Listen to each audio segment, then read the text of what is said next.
सोमवार को सायंकाल 5 बजे मैं किसी न किसी एक वर्ग से जुड़ता हूं और आज ये मेरा 13वां अवसर है जब मैं किसी विषय पर आपसे बात कर रहा हूं।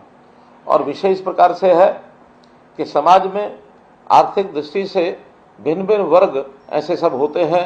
किसी को हम बीपीएल कह देते हैं, किसी को गरीब कह देते हैं, किसी को पिछड़ा हुआ कह देते हैं, कोई मध्यम वर्गीय होता है, कोई उच्च वर्गीय होता है। सरकार बहुत सी स्कीमें चलाती है, योजनाएं बनाती है और उसका लाभ लेने के लिए सब लोग जो पात्र होते हैं उनको कहा जाता है वो लाभ ले लें। अब सरकार जो कल्याणकारी सरकार है, उन्होंने गरीब लोगों को राशन देने की जो योजना बनाई है और वो राशन सबको पीडीएस की दुकानों से मिलता है। बीपीएल के जो परिवार होते हैं उनको राशन की सुविधा पीला कार्ड, खाकी कार्ड और इसी प्रकार से गुलाबी कार्ड, ऐसे 3 कार्डों के माध्यम से ये राशन कार्ड मिलते रहे हैं। हरियाणा में 2006-07 में इसका एक सर्वे किया गया था जब गरीब परिवारों की पहचान की गई थी और उसके बाद लगातार उन्हीं राशन कार्डों पर और ये राशन चलता रहा। एक बार हमने 2018 में या 2019 में ऐसे जो SCCC डाटा एक बना हुआ है उसके आधार के ऊपर कुछ और परिवारों को चिन्हित किया था और लगभग 50,000 नए कार्ड बनाए थे। लेकिन लगातार हमको शिकायत मिलती थी कि बहुत से ऐसे गरीब परिवार हैं जिनको राशन कार्ड, खास करके पीला राशन कार्ड, बीपीएल का राशन मिलना चाहिए। और बहुत ऐसी शिकायतें भी मिलती थी कि जिनको पहले से मिल रहा था अब वो परिवार संपन्न हो गए हैं, किसी का मकान अच्छा बना है तो कोई सरकारी नौकरी प्राप्त कर गया है, किसी के पास गाड़ियां भी हैं, किसी के पास बच्चे उनके अच्छे स्कूलों में भी पढ़ते हैं, कोई अच्छे मकान बना के रहता है, तो उनके कार्ड नहीं बनने चाहिए।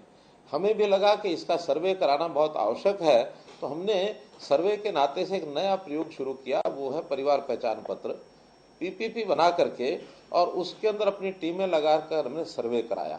72 लाख परिवार पूरे हरियाणा में है जिनका ये सर्वे हुआ है और इसके अंदर जो पहले बीपीएल की शर्त 1,20,000 रुपये वार्षिक होती थी, हमने उसमें इस बीपीएल की सीमा को बढ़ा करके 1,80,000 भी किया और सब मिलाकर ये ध्यान में आया कि 12.5 लाख परिवार ऐसे हैं जिनका राशन कार्ड बनना चाहिए, अभी बना हुआ नहीं है।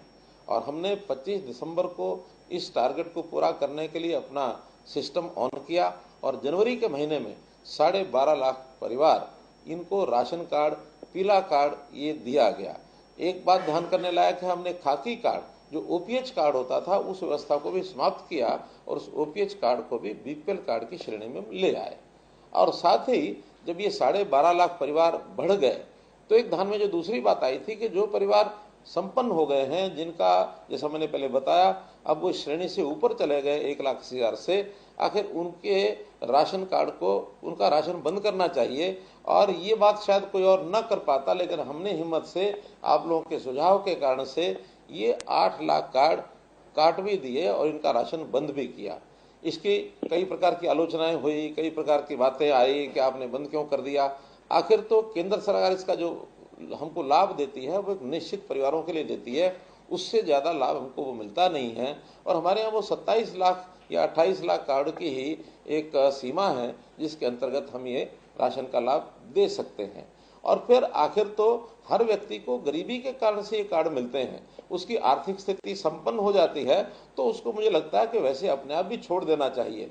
80,000 परिवार तो ऐसे निकले जिन परिवारों में किसी न किसी को नौकरी मिल गई और इसी प्रकार से 3 लाख परिवार ऐसे निकले जिन्होंने पिछले 3 साल में कभी न कभी अपनी इनकम टैक्स की रिटर्न भरी है और इनकम टैक्स पे किया है।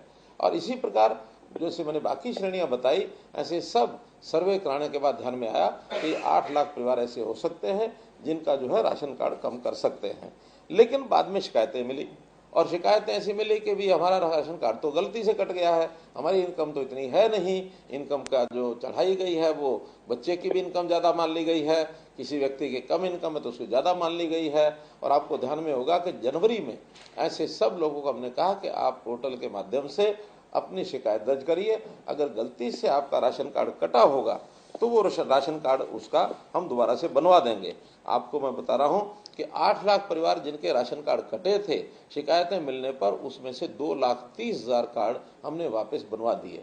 और वो 2,30,000 परिवारों में से आप लोग ऐसे हैं जिनके राशन कार्ड जो पहले बनाए गए और फिर बाद में शिकायत पर उसका एक बार सर्वे करा करके उसको दोबारा कार्ड बनवाया।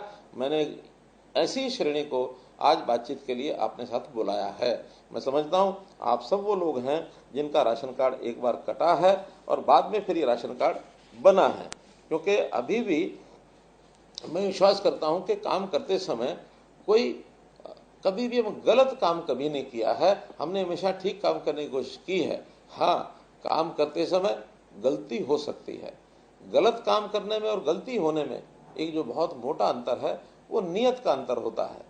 अगर आप हमारे पर विश्वास करें तो मैं आपको विश्वास दिलाना चाहता हूं कि हमारी नियत में कोई अंतर नहीं है। हम हर उस गरीब परिवार को जिसके घर में 2 समय का भोजन नहीं बन सकता या मानो 1,80,000 से नीचे इनकम है तो उसको राशन कार्ड जरूर पहुंचना चाहिए।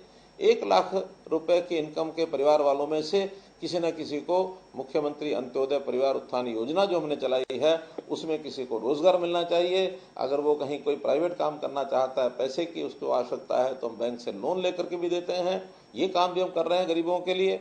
इसी प्रकार हमने जो गरीब परिवार हैं उनको आयुष्मान भारत के नाते से 5 लाख, आयुष्मान कार्ड के नाते से योजना जो बनाएगी प्रधानमंत्री जी ने बनाई, 5 लाख रुपया हर परिवार का स्वास्थ्य बीमा योजना, ये भी सबको लेके दिया। 15.5 लाख परिवारों को इस योजना का लाभ ये केंद्र सरकार ने दिया। फिर भी हमें लगा कि ये योजना और लोगों को मिलनी चाहिए। जैसे हम राशन कार्ड अभी 27 लाख पहले वाले और जो नए 4 लाख या 5 लाख और जुड़े हैं, लगभग 32 लाख से ऊपर लोगों को राशन कार्ड मिला है। ऐसे सब लोगों को आयुष्मान भारत का लाभ एक नई योजना चिरायु हरियाणा करके जोड़ी, उन लाभ देने के लिए भी हम आगे आए हैं। इसके बाद बल्कि एक सुझाव ये आया था कि आखिर 1,80,000 से ऊपर कोई एक सीमा लगभग 3 लाख रुपए की रखी जाए और ऐसे लोगों से खर्च का कुछ हिस्सा ले लिया जाए। हमें जब ये औसतन बताया गया कि एक परिवार पर हिस्से में 3,000 रुपया आता है तो ये तय किया कि उसमें 1,500 रुपया ये परिवार दे देंगे, 1,500 रुपया सरकार दे देगी। आखिर 125 रुपया महीना दे करके किसी परिवार को 5 लाख रुपए का बीमा मिलता है, वो लाभ होता है। तो कभी भी परिवार का कोई आदमी जिसको अस्पताल में खर्चे यानी आवश्यकता पड़ती है, उसका खर्च 5 लाख तक वो सुनिश्चित हो जाए तो उस परिवार का बहुत बड़ा लाभ होता है। तो हमने वो योजना भी अभी लॉन्च करनी है। उसमें सब लोगों को आह्वान करेंगे कि वो लोग इकट्ठे 500 रुपया एक साथ, अथवा कोई वेतन भोगी व्यक्ति है तो 125 रुपया महीना अपनी सैलरी में से कटा देगा तो उस योजना का वो लाभ भी ले सकता है। यहीं तक सीमित नहीं रहे, हमने कहा कि ऐसे जो लोग हैं जो बीमार हुए नहीं हुए हों लेकिन कभी भी उनको कोई अस्वस्थता का कारण बन सकता है, तो ऐसे लोगों का क्यों नहीं एक बार यानी शारीरिक स्वास्थ्य परीक्षण ये होना चाहिए। हमने इस योजना को भी लागू कर दिया है और इस योजना का नाम रखा है निरोगी हरियाणा। और जितने भी हमारे हॉस्पिटल्स हैं, जितने हमारी CSCs हैं जहाँ पर ये टेस्ट करवाए जा सकते हैं, ऐसे सब जगह वो टेस्ट कराने शुरू किए हैं। अभी तक 4.5 लाख लोगों का ये टेस्ट परीक्षण हो चुका है। बड़ी संख्या है, 1 करोड़ के लगभग संख्या है। हम आगे चल करके जितने प्राइवेट हॉस्पिटल हैं, जितने लैब्स हैं टेस्ट करने वाली, इन सबको भी एक सरकारी उनके साथ समझौता करके इनके वहाँ भी ऐसे जो परीक्षण हैं उनको करने का और एक हम कार्यक्रम लेने वाले हैं ताकि करोड़ों की जनता का जो परीक्षण है ये पहले हो सके। जब स्वास्थ्य परीक्षण होगा तो छोटी बड़ी कमी चाहे जो भी नजर आएगी उसका समय पर इलाज कराना ये कई बार संभव हो पाता है। अगर पता न लगे तो बीमारी इस स्तर तक पहुंच जाती है कि कई बार तो वापस लौटना भी मुश्किल हो जाता है कि बीमारी गंभीर हो जाती है। गंभीर बीमारी, लाइलाज बीमारी, तो जीवन भी जोखिम में पड़ जाता है। तो प्रारंभ में ही अगर कोई चीज मिल जाती है तो उसको उसके हिसाब से ठीक किया जाता है। जैसे कहावत है अंग्रेजी में, nip the evil in the bud, कि कोई भी ऐसी बुराई है उसको प्रारंभिक चरणों में उसको समाप्त कर देना चाहिए।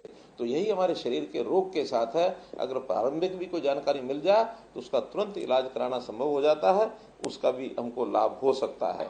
तो मित्रों, हमारी सरकार ये गरीब की सरकार, ये उस जरूरतमंद की सरकार, नीडी आदमी की, जिसको समय पर जो लाभ मिलना चाहिए वो मिल सके, इसके लिए हम काम करते हैं। हाँ, एक बात का मैं और निवेदन हमेशा करता हूं कि किसी को भी गरीब रहने में, गरीब कहलाने में आनंद नहीं आता है। आखिर गरीब हमारी मजबूरी हो सकती है। हमें प्रयत्न करके इस गरीबी में से बाहर कैसे निकलना, इसमें सरकार सहयोग करेगी। हम बाकी जो समाज में बहुत समाज सेवी संस्थाएं होती हैं, एनजीओज हैं, CSR के माध्यम से लोग काम करते हैं, इनको भी सबको कहते हैं कि आप लोग अपने आसपास के क्षेत्र में रहने वाले ऐसे लोगों को, उनको रोजगार के नाते उनकी मदद करिए। रोजगार में हम उनको, बच्चों को शिक्षा दिलाते हैं, मुफ्त में शिक्षा, बाद में उनकी हुनर की विकास, उनका विकास, स्किलिंग कराते हैं, और फिर कैंप्स लगा करके ऐसे गरीब परिवारों के लोगों को बुलाकर उनकी सहायता करते हैं, ताकि वो लोग कमाई करके और कैसे 1 लाख से 1,80,000 तक पहुंचे, और कैसे 1,80,000 से ऊपर इस सर्कल को छोड़ दें और उनका स्वाभिमान बढ़े।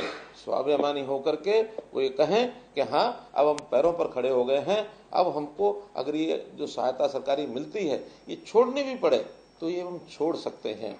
आपको याद होगा कि प्रधानमंत्री जी ने एक बार गिव अप स्कीम चलाई थी, और उस गिव अप स्कीम में जब गैस के सिलेंडर की सब्सिडी मिलती थी तो आह्वान किया था, और उस समय यानी देश भर में 1 करोड़ लोगों ने, लगभग 1 करोड़ लोगों ने और गैस की सब्सिडी छोड़ दी थी।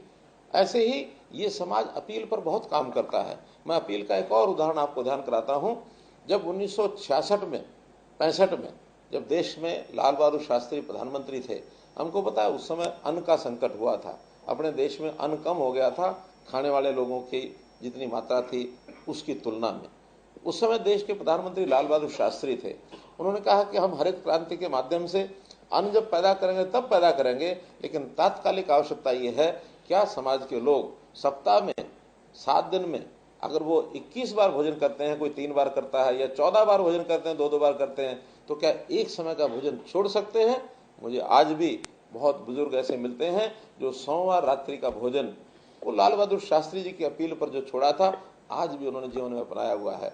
तो ये अपील हमेशा समाज में जो जागृत व्यक्ति होता है, जिनको लगता है कि हमको देश और समाज की मुख्य धारा में होकर चलना है, और अगर हम अपनी आय बढ़ा करके सीमा से बाहर जाते हैं तो अपील मैं भी करता हूं, आखिर ये राशन कार्ड के नाते से या BPL के नाते से हमको सालाना लाभ कितना मिलता है? हमको सालाना लाभ मिलता है, अगर 20 किलो अनाज एक परिवार का एवरेज जाता है और 20 रुपया किलो का भी लाभ हो तो 400 रुपया महीना, अर्थात 48 रुपया साल। अब और कुछ छोटे मोटे लाभ मिला करके 6,000 रुपये साल, तो 6,000 रुपये साल का ही हमको लाभ मिलता है। हमारी कमाई अगर 6,000 रुपया बढ़ जाए, 1,80,000 की बजाय 1,86,000 हो जाए, तो हम क्यों नहीं इस 6,000 का जो भुगतान अपने पास से करके इस लाभ को छोड़ सकते हैं, ताकि हमारा छोड़ा हुआ ये जो सरकारी जो भी लाभ मिलता है, ये लाभ किसी गरीब आदमी को मिले। जिस गरीब आदमी को नहीं मिल रहा है उसको ज्यादा मिलेगा तो वो हमको दुआएं देगा, हमारे ऊपर आशीर्वाद हमारे ऊपर देगा, हमको आनंद आएगा। तो मैं तो आज इस अवसर पर इतनी बात आपसे कहने के लिए जुड़ा हूं कि आपको जो शिकायत थी कि हमारा राशन कार्ड कटा है और हमें उसकी पीड़ा थी कि गलत आदमी का तो नहीं कट गया है, ताकि उसका दोबारा से जोड़ा जाए, आप लोगों ने उसकी शिकायत दर्ज कराई, हमने उसको ठीक किया, और जनवरी के महीने का राशन भी हमने फरवरी में या मार्च में पूरे का पूरा वो राशन दिया है, किसी का राशन काटा नहीं है। अब ये बात जो मुझे जानकारी है मैं आपके सामने रख रहा हूं, लेकिन मैं जरूर चाहूंगा कि इस प्रकार की बातों की जानकारी आपको जो हो और आपको वो लाभ न पहुंचे तो उसकी समय समय पर आप मुझे जानकारी कभी न कभी जरूर भेजें, ताकि व्यवस्थाएं जो हमने बनाई हैं वो सारी ठीक से लागू हो सकें। जैसा मैंने कहा कि ये राशन के ये जो इनकम की असेसमेंट करके आपकी इनकम 180 से ऊपर बनाई गई, तो टेक्निकल कारणों से कई बार गलतियां होती हैं। आखिर तो सर्वे करने वाले इंसान हैं, वही अपना इसमें भरते हैं, आंकड़ा भरते हैं अपने कंप्यूटर के माध्यम से, कोई गलती भी हो सकती है, सर्वे भी गलत हो सकता है, कहीं कोई सिफर ऊपर नीचे भी हो सकती है, लेकिन उन गलतियों को ठीक करने का हमारा मानस हमने ठीक किया है और आपको उसका लाभ मिला है। आज आपसे मैंने जो बातचीत की है, इस अवसर पर आपको बातचीत करते हुए मुझे आनंद आ रहा है। आपने मेरी बात सुनी, आपका बहुत बहुत धन्यवाद, बहुत बहुत आभार।